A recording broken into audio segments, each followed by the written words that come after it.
كلبي ما بيسمعش كلامي الا وانا ماسك له الاكل او ماسك له التريتس.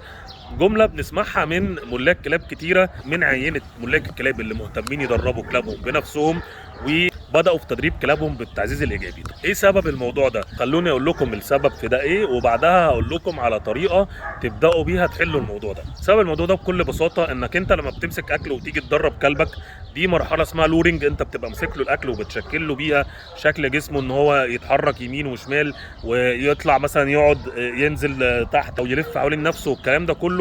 الكلب خلال المرحله دي اللي هي مرحله اللورنج او الطعم زي ما قلنا، بيبدا يتعود ان الاكل على طول في ايدك وهو بينفذ، فبيربط ما بين وجود الاكل في ايدك وما بين تنفيذ الاوامر. هنا الكلب لسه ما كملش المرحله التعليميه او التدريبيه، واللي هي بتنقسم لمرحله تانية، والمرحله دي بيبقى اسمها الفيدنج، او انك انت بتسحب الاكل تدريجيا وبتبدا تعلمه ان مش لازم تبقى شايف الاكل في ايدي علشان تنفذ الاوامر. فبتبدا هنا تكسر له الربط اللي هو كان ربطه. طيب مرحله الفيدنج او سحب التدريجي للاكل دي بتيجي منين؟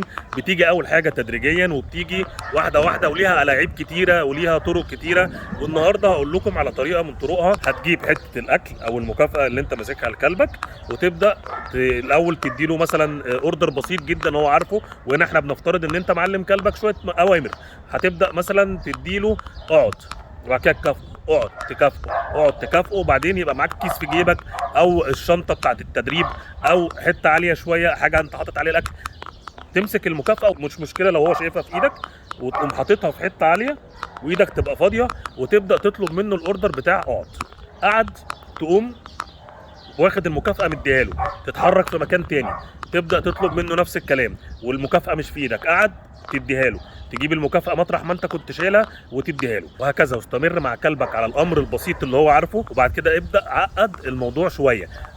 تحت، بعد كده لف مثلا، بعد كده هتاخد الموضوع اطلب منه اوردرين في نفس الوقت، بعد كده اشتغل على الثبات.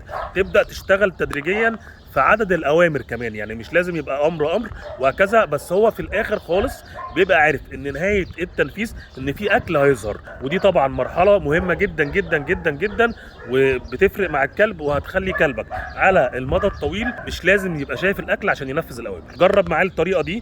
طبعا هي دي الطريقه دي مش هي الطريقه الوحيده، وفي طرق كتيره جدا جدا. وطبعا لازم قبل ما تستخدم الطريقه دي كلبك يبقى عارف الامر اللفظي كويس جدا وفاهم الاشاره بتاعت الايد كويس جدا.